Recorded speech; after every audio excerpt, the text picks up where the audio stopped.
धन्यवाद देना चाहता हूँ ऑर्गेनाइजर्स का कि मुझको यहाँ पर निमंत्रित किया और डॉक्टर मनमोहन सिंह जी के बारे में अपनी दो बात बोलने का मुझे अवसर मिला है। सबसे पहले तो मैं ये कहना चाहता हूँ कि इस कार्यक्रम को जिन्होंने आयोजित किया और आप सब लोग जो इस हॉल में बैठे हैं, जिस तादाद में आप बैठे हैं, वो इस बात को दिखलाता है कि अपने काम छोड़कर आज हम कुछ हासिल करने या किसी को कुछ दिखाने के लिए नहीं आए हैं। अपनी श्रद्धा से, अपने लगाव से उस शख्सियत को याद करने के लिए आए हैं। वो अपने आप में दिखलाता है कि किस प्रकार के वो व्यक्ति थे। मुझसे पहले जिन लोगों ने डॉक्टर साहब के बारे में बातें बोली, हम सब उनसे सहमत हैं। मैं ऐसा मानता हूं कि वही काम सारे जो मनमोहन सिंह जी ने किए, वही सारे पद, वही सारी नीति, वही सारे गुण किसी और व्यक्ति में भी होते, लेकिन उनको अलग कैसे हम पाते हैं। आप सारे कामयाबी हासिल कर लें, सारे पदों पर रह लें, लेकिन जो एक फर्क मैं समझता हूं कि डॉक्टर मनमोहन सिंह जी ने जो कामयाबियां और उपलब्धियां हासिल करी, उसके अलावा जो एक बात जो आज हम सबको महसूस होती है कि उनका जो मिजाज था, उनका जो चेहरा था, उनकी जो विनम्रता थी, उनकी जो शालीनता थी, उनका जो काम करने का तरीका था, वो अगर फर्क होता तो शायद इतनी तादाद में हम उनको याद नहीं करते। उन्होंने जो कुछ भी किया, मैं मानता हूं कि इंसान ऊपर वाला जब किस्मत लिखता है तो काम करने का मौका देता हर एक को। उन्होंने जो कुछ हासिल किया, उनकी मुस्कुराहट, और जैसा भी पंकज जी ने कहा, शुक्ला जी ने कहा, उनको कोई गुरूर नहीं था।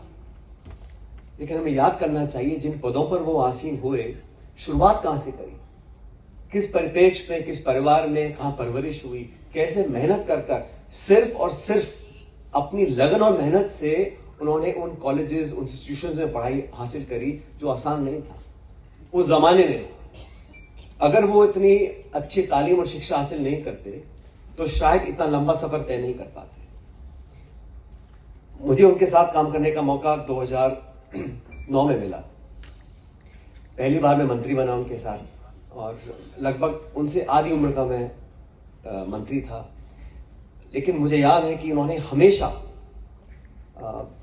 एक तो उनका पारिवारिक ताल्लुक था स्वर्गीय पायलट साहब से, मेरे फादर से, लेकिन उन्होंने जब काम करने की बात आती थी तो as a colleague, not as a minister, as a junior minister, but as a colleague, and it is such a privilege to work with a man who considered you as a member or an equal member of the team.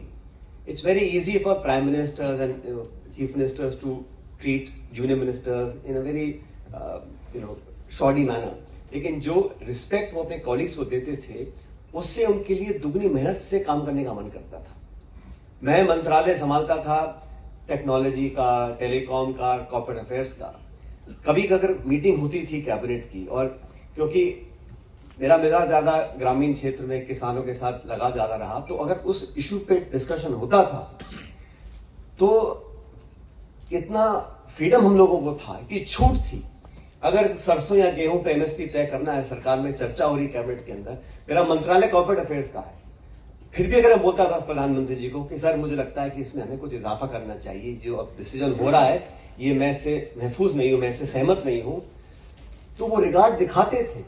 Meeting में cabinet secretary को बोलते थे कि इस एजेंडे को बाद में हम टेकअप करेंगे, पहले आप सचिन पायलट जी से चर्चा कर लीजिए, इनके जो डाउट्स हैं या जो मानना चाहते हैं अलग से बैठ के बात कर लीजिए।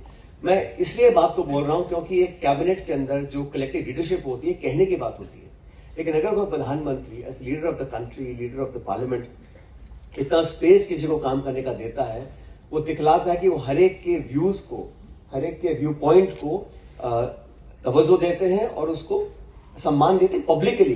बंद कमरे में आप कितनी भी इज्जत किसी को दे दें, लेकिन पब्लिकली जब कोई देता है किसी को, उसका एक अलग संदेश जाता है। हमेशा मनमोहन सिंह जी को हम याद करते हैं। अभी शुक्ला जी ने कहा as a reformer, as an economist, as an accomplished administrator, liberalise the economy, open up the economy, बिल्कुल सही है। लेकिन हमें नहीं भूलना चाहिए कि उन्हीं के कार्यकाल में जो सो कॉल्ड सोशलिस्ट पॉलिसीज हैं, लेफ्ट ऑफ सेंटर पॉलिसीज हैं, वो सब हमने उनके कार्यकाल में इस देश ने देखा है।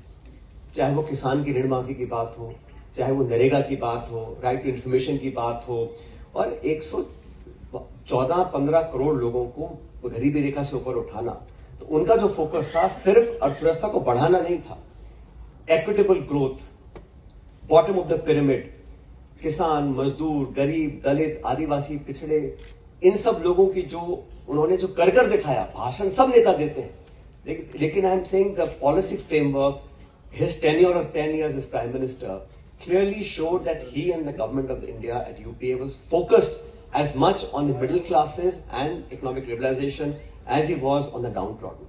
It's an important fact which we must not forget. बहुत सारे काम है उनके कार्यकाल के, I'm sure you will hear more of it. But I do believe that even as a politician, as a Prime Minister, आज जो भारत का औहदा पूरे दुनिया में है, as a nuclear power, that didn't happen by accident. हमारी सरकार को वामपंथी दलों के लगभग 60 सांसदों का बाहर से समर्थन था और तभी सरकार हमारी चल रही थी। बावजूद उसके अमेरिका के साथ जो अमेरिका का हमारा परमाणु करार हुआ, 123 एग्रीमेंट हुआ, it brought the government at the brink of breaking up. जो political capital doctor Manmohan Singh ji ने सिंगल हैंडेडली डिप्लॉय करी, क्योंकि भविष्य को देख सकते थे, वो जानते थे कि India must get its place under the sun as a nuclear weapon, nuclear power, और उन्होंने, सीपीएम ने अपना विड्रॉ कर लिया सपोर्ट और बड़ी मुश्किल से हम लोगों ने उसको पार्लियामेंट में पास करवाया। लेकिन आप सोचिए, for a prime minister who people say was not political, he invested everything he had because he could see the future of India and where we are today. आज के जो सियासतदान हैं वो हमारे परमाणु शक्ति पर और उस पर बहुत नाज हम सब लोगों को है, लेकिन the official recognition de facto was given only after we had that agreement with the Americans, and that to my mind is one of his greatest achievements. And मैं कहना चाहता हूं, उस समय हमारी पार्टी के अंदर भी बहुत से लोगों ने कहा कि इस एग्रीमेंट के चक्कर में सरकार डगमगा रही है, क्या करना है, but he was very steadfast. He told the leadership in the party, he told all of us, this is good not for me or for my party, this is good for the country. तो जो सब लोग कहते हैं, उन्होंने बहुत सारे काम किए, और यार बिल्कुल सही कह रहे हैं, बखान करना, अपनी पीठ थपथपाना उनकी फितरत में नहीं था। जैन कम्युनिटी, उनको माइनॉरिटी का दर्जा किसने दिया? डॉक्टर मनमोहन सिंह जी ने दिया। कोई चर्चा नहीं करता इस बात की, और कोई लोग होते तो बहुत ढोल लगाड़े पीटते, लेकिन उन्होंने जो काम किए, I think by his share dedication, his honesty, and आजकल जो कोर्ट के जजमेंट आ रहे हैं लगातार, जो कथित स्कैम थे, प्रिजम्पटिव लॉस था, एलिगेशंस थे, धीरे धीरे, एंड पंकज इज राइट, इतनी जल्दी इतिहास गवाह बनेगा उनकी परछाई, उनकी इमेज के बारे में जो लोग उनको नापसंद करते होंगे। आज धीरे धीरे पूरा जमाना, पूरा समाज, पूरा देश देख रहा है कि what he did for India as a nationalist, he was a man as prime minister, इतना उनमें करेज था। 84 के दंगों के बारे में सदन में खड़े होके he said as prime minister that I hang my head in shame that event ever happened in 84. किस प्राइम मिनिस्टर में इतना करेज होगा बोलने का? आप उर्दू की बात कर रहे थे, उनका जन्म पाकिस्तान में हुआ, राजीव जी कह रहे हैं वो अपने गांव नहीं जा पाए, स्कूल नहीं जा पाए, कौन रोक रहा था उनको जाने के लिए? कितने बार निमंत्रण आया होगा, लेकिन वो नहीं गए क्योंकि उनको लगा कि वो नहीं जाना चाहिए था। अब कौन कौन लोग पाकिस्तान गए मैं ज्यादा बोलना नहीं चाहता हूं, उसमें लंबी लिस्ट है, वो अडवाणी जी भी हैं, वाजपेयी जी भी हैं, मोदी जी भी हैं, लेकिन उसमें सोनिया गांधी जी नहीं है, मनमोहन सिंह जी नहीं है। लेकिन नेशन फर्स्ट कहना बड़ा आसान है, लेकिन अपने लंबे पॉलिटिकल करियर में कर दिखाना, और till the and I think he was dedicated not to his religion, his state, even his party.